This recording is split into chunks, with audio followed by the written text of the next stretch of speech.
हम लोग कल से भिन्न भिन्न स्वभावों वाले नक्षत्रों का अध्ययन कर रहे हैं। नक्षत्रों की प्रकृति किस प्रकार की होती है। कुछ नक्षत्रों में ध्रुव संज्ञक स्वभाव है, कुछ में चर संज्ञक स्वभाव है, कुछ में उग्र संज्ञक स्वभाव है। आज जो हम पढ़ रहे हैं ये है मिश्र संज्ञक स्वभाव। ठीक है। तो लिखा कि विशाखाग्नेयभे सौम्यो मित्रम साधारण स्मृतम तत्राग्निकार्यम मिश्रम च वृषोत्सर्गादि सिद्धयति। क्या लिखा? विशाखनेयभे। बताइए अब। विशाखा एक नक्षत्र तो ये हो गया। दूसरा लिखा आग्ने, अग्नि वाला जो भा माने नक्षत्र है। अग्नि वाला नक्षत्र कौन है भाई? किस नक्षत्र कृतिका। के स्वामी अग्नि है? किसके स्वामी अग्नि है?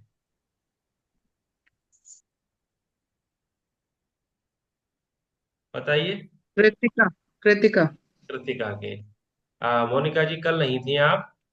नहीं आई थी सर। अच्छा अच्छा।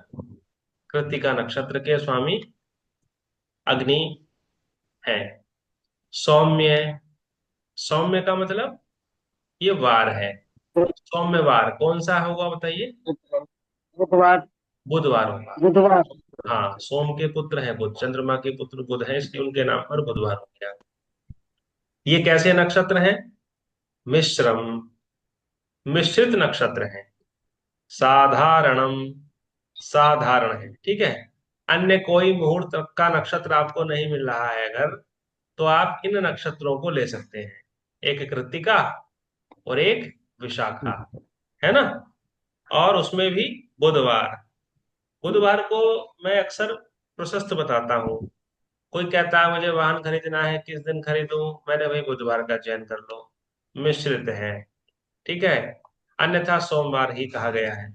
तत्र अग्नि कार्यम, अग्नि के जितने भी कार्य हैं, अग्नि से संबंधित कोई भी यज्ञ है, कोई भी बड़ा हवन है, कोई भी अग्निहोत्र है, कोई भी भट्टी इत्यादि को जलाना है, कहीं पर अग्नि से संबंधित कोई भी कार्य करना है आपको। और कृतिका। वृषोत्सर्ग, वृष कहते हैं बैल को, गाय बैलों से संबंधित जो दान इत्यादि किए जाते हैं वो भी आपको इन्हीं नक्षत्रों में करने चाहिए। ठीक है। स्पष्ट हो गया? देखिए साहब, हस्ताश्विपुष्याभिजिता क्षिप्रम लघु गुरुस्तथा तस्मिन् पण्यरति ज्ञानम भूषा शिल्पकलादिकम। ये कुछ नक्षत्र हैं, इनको क्षिप्र संज्ञा दी गई है। ठीक है। तो क्षिप्र का मतलब क्या होता है अभी देखेंगे। आ, क्षिप्र मतलब क्षेपित करना, किसी विशेष कार्य के लिए क्षेपित करना। तो उसमें आता है हस्त। हस्त के बाद अश्विनी। अश्विनी, अश्वी है ना, अश्वी। पुष्य। हाँ, अश्वी से हाँ। मतलब अश्विनी। पहला हो गया अस्त, अश्विनी। दूसरा हो गया अश्विनी, तीसरा हो गया पुष्य। पुष्य। बहुत पुष्य। बढ़िया। अभिजीत। हस्ताश्वी पुष्य विजिता।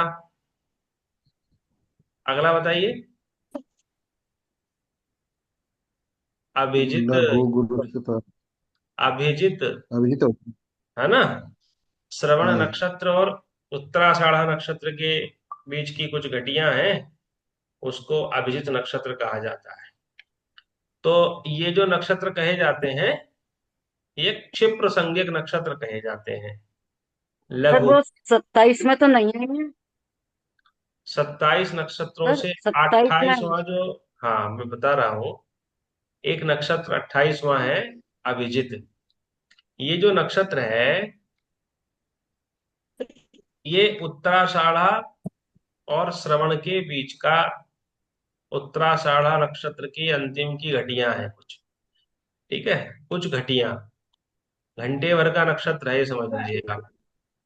ठीक है। 2-4 घंटे के लिए रहता है बस, इसलिए।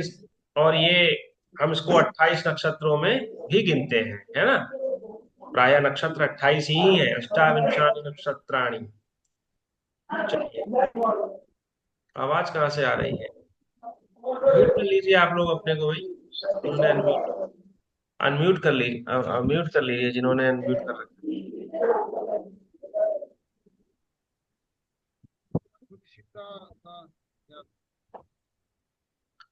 हाँ, तो अब देखिए अर्थ इसका। ये क्षिप्र संज्ञक नक्षत्र हैं, लघु गुरुस तथा, ठीक है, लघु संज्ञक नक्षत्र भी कहा जाता है इनको। बहुत छोटे सूक्ष्म कार्य, लघु कार्य जिसमें बहुत ज्यादा लघु गुरुस तथा, और गुरु कार्य भी कर लिए जाते हैं। लघु और गुरु कार्य, प्रायः लघु संज्ञक नक्षत्रों को ही, गुरु कार्य नहीं, लघु संज्ञक नक्षत्रों को ही क्षिप्र संज्ञक नक्षत्र कहा जाता है। और गुरु जो है ये वार है, ठीक है, गुरुवार। तो यहाँ पर आपको वार मिल गया और नक्षत्र मिल गए, इनके संयोग से ये लघुता बन जाती है। इनमें करना क्या चाहिए? तो कहा कि तस्मिन पण्य रति ज्ञानम। पण्य, पण्य किसको कहते हैं? रुपये को कहते हैं, पैसे को कहते हैं पणक। रुपये पैसे से संबंधित, अर्थात व्यापार का जो काम है, कोई नया व्यापार शुरू करने जा रहे हैं आप, कोई नया बिजनेस शुरू करने जा रहे हैं, नई कंपनी शुरू करने जा रहे हैं, तो आप इस क्षिप्र संज्ञक नक्षत्र में शुरुआत करिए, ठीक है ना।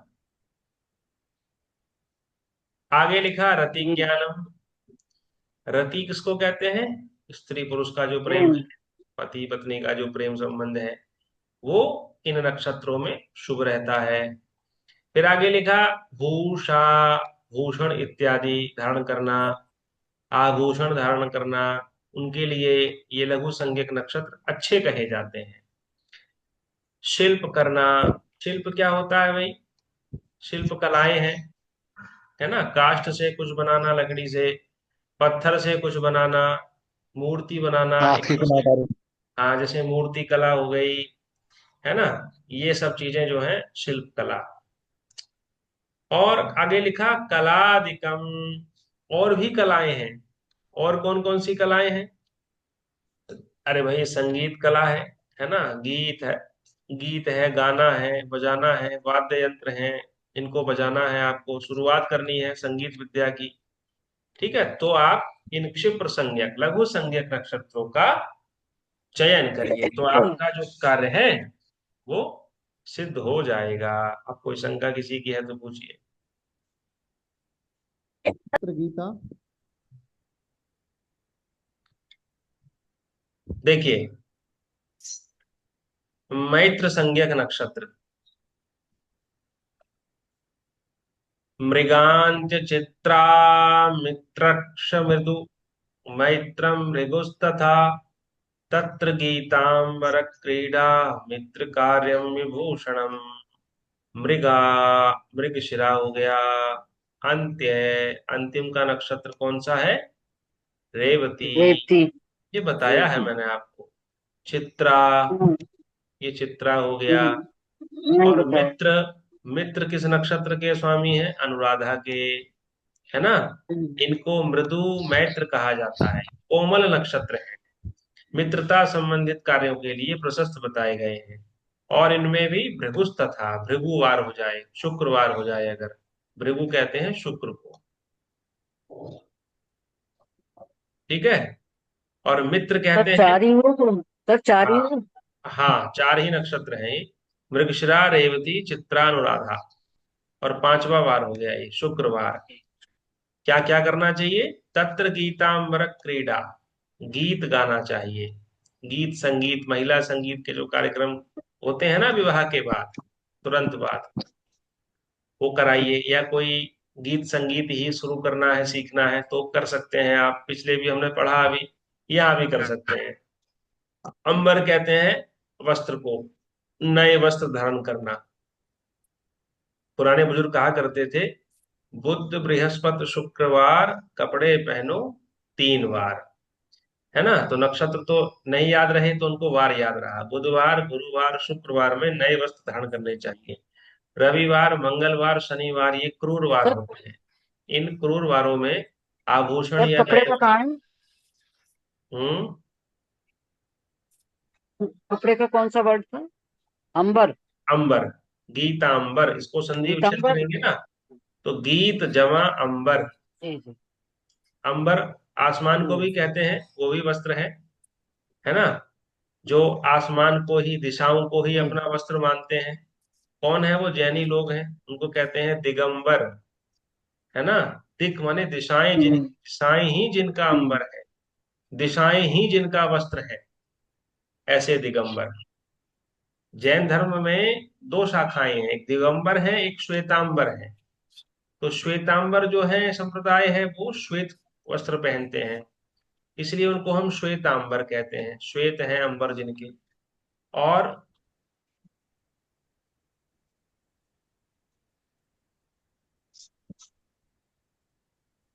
बीच में कनेक्शन कट गया था अभी, तो बहुत ज्यादा डिस्टर्बेंस है।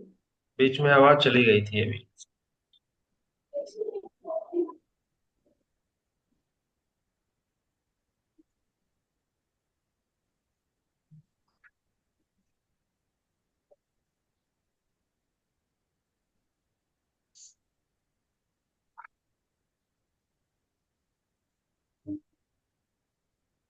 देखिए, तो गीतांबर क्रीड़ा, क्रीड़ा किसको कहते हैं? खेल, है ना। जो जी। ऐसे खेल हैं जो आ, कमरे में बैठ करके ही खेल लिए जाते हैं, ऐसे खेल, लघु खेल, समझ गए आप? मृदु खेल, हम्म वो भागा दौड़ी वाले खेल नहीं। और इस प्रकार के जो चीजें हैं वो, और मित्र कार्य, है ना, किसी मित्र को प्रसन्न करना है, किसी मित्र से संधि करनी है, किसी मित्र से जाकर के मिलना है, तो ये सारे कार्य जो हैं, स्नेह के कार्य, वो सब आपको इन मैत्र संज्ञक नक्षत्रों में करने चाहिए। और आगे लिखा विभूषणम, विभूषण में आभूषण आ जाते हैं, ठीक है ना।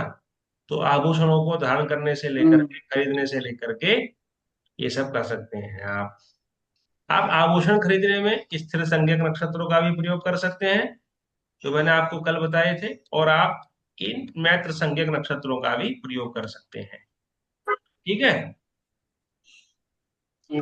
कोई शंका किसी की है तो बताइए।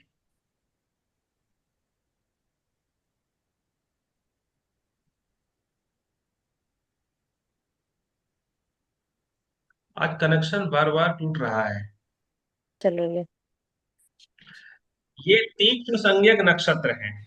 तीक्ष्ण का मतलब तो जानते ही होंगे आप। तीक्ष्ण कहते हैं बहुत तीखा, बहुत तेज, है ना, बहुत ज्यादा शार्पनेस जिनके अंदर हो। जैसे चाकू होता है बहुत तीखा, है ना, तेज धार का, ऐसा समझ लीजिए आप। तो मूलेन्द्राराहिमम,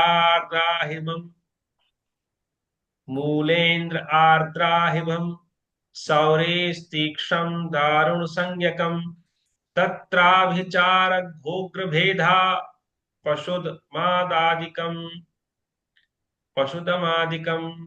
देखिए, मूलेन्द्र, मूल, मूल। ठीक है। आर्द्रा। आर्द्रा। नहीं, अरे आर्द्रा कहाँ पहुंच गया, अभी बीच में और है। आर्द्रा। मूल के बाद ज्येष्ठा है जी। और बताएंगे। ज्येष्ठा ज्येष्ठा। कहाँ लिखा है ज्येष्ठा? तो ज्येष्ठा कहीं लिखा ही नहीं इसमें।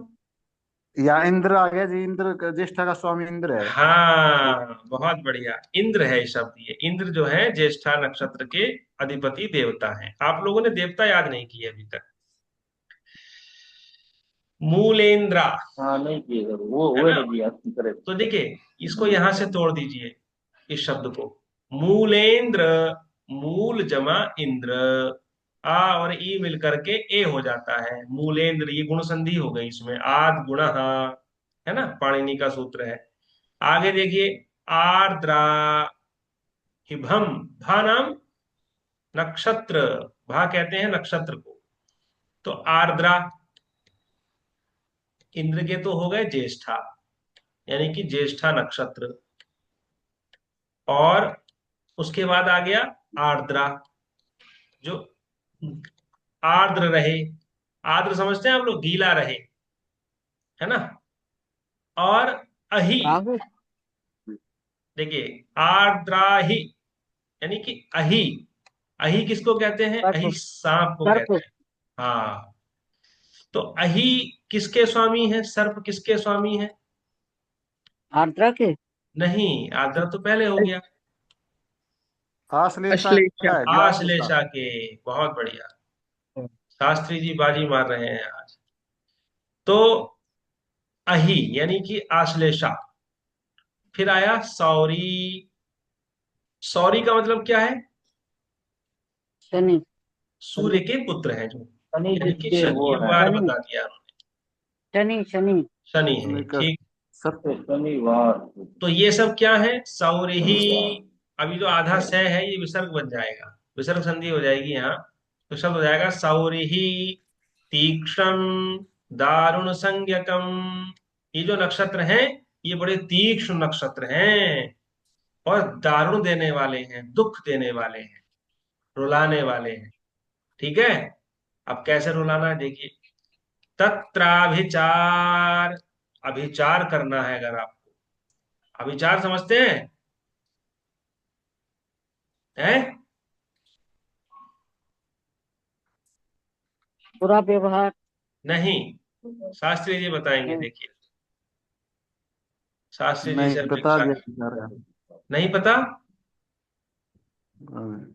चलिए मैं बताता हूँ।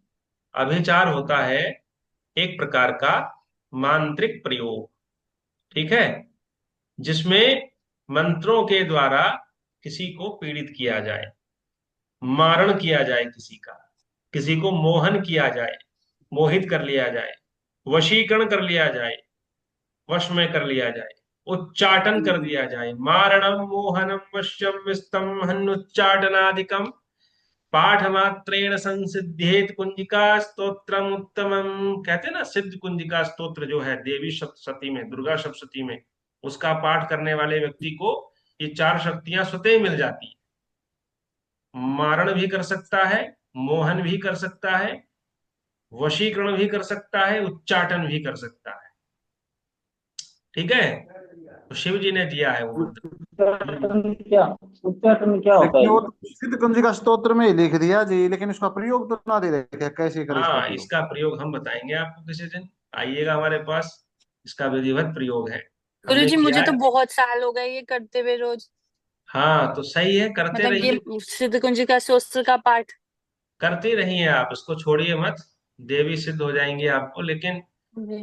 मंत्रों को गुरुमुख से लेकर के ही उसको शुरू करना चाहिए। पुस्तकों से देख करके कभी भी मंत्र नहीं जपना चाहिए। पुस्तकों से लिया गया जो मंत्र है वो मृत मंत्र होता है ना। मृत है, उसमें प्राण नहीं होते। तो अभिचार का मतलब होता है मारण, मोहन, वशीकरण, उच्चाटन। जो कर्म है ये, शत्रु को मार भी सकते हैं आप इन का प्रयोग करके। ठीक है। मैंने किया अपने जीवन में, लेकिन मिस दुरुपयोग नहीं करना चाहिए। वास्तविक रूप से अगर आप पीड़ित हैं तभी इनका प्रयोग करिए, अन्यथा मत छेड़िए। मैंने ये विधि अपने गुरुजी से सीखी थी। अब देखिए, तत्र विचार घातोग्र भेदाहा। घात लगाना, जैसे शत्रु लगाते हैं घात दूसरे शत्रुओं को मारने के लिए, हमारे सैनिक लगाते हैं घात, कैसे मारना है ना। आतंकवादियों को कैसे मारना है, ये जो पुलिस वाले वो करते हैं आजकल, क्या बोलते हैं उसको, एनकाउंटर। एनकाउंटर। एनकाउंटर, है ना। वो घात ही तो है एक तरीके का। तो घात लगा के मारना किसी को, ठीक, कठोर कर्म करना, ये जो है उग्र भेदहा। और उग्र कर्म है जितने भी ये, ठीक है, वो सब चीजें इसमें आ जाती हैं। लड़ाई झगड़ा वगैरह, शत्रु से निपटना, विवाद करना, शत्रु पे हावी होना, अपने शत्रु पर, ये सारे काम आपको तीक्ष्ण नक्षत्रों में करने चाहिए। ये नक्षत्र सपोर्ट करता है आपको। और पशुदा, पशुदमादिकम, दमादिकम, पशुओं का दमन करना। पशुओं का दमन करना मतलब भाई पशुओं को प्रशिक्षण देना, ट्रेनिंग देना, उनको उनको नियंत्रित करना। ये आदि जितने भी कर्म हैं, ये सब आपको तीक्ष्ण नक्षत्रों में करने चाहिए। समझ गए आप लोग? फिर से समझ लेते हैं एक बार। मूलेन्द्र आद्राहिभं सौरी तीक्ष्णं दारुणसंज्ञकम् तत्राभिचार घातोग्रभेदा पशुदमादिकम। पशुओं का दमन करना आदि सारे कर्म मूल नक्षत्र में, इंद्र माने ज्येष्ठा नक्षत्र में, आर्द्रा में और अहि यानी आश्लेषा नक्षत्र में करने चाहिए, और विशेष रूप से शनिवार के दिन करने चाहिए। ठीक है। अब कुछ विशेषताएं और बताऊंगा अगले सत्र में आपको, कुछ वर्जनाएं भी हैं इसकी। वर्जनाएं क्या है कि जब भी आप कोई नक्षत्र चुने तो उसका देख लीजिए कि वो संधि का नक्षत्र नहीं होना चाहिए। माने जिस नक्षत्र में आप करने जा रहे हैं, पता चला वो आधे घंटे बाद ही समाप्त होने वाला है, तो संधि के नक्षत्र में वो सिद्धिदायक नहीं रहता। कुछ और वर्जनाएं भी हैं, कल बात करेंगे हम लोग, आज इसको यही विराम देते हैं।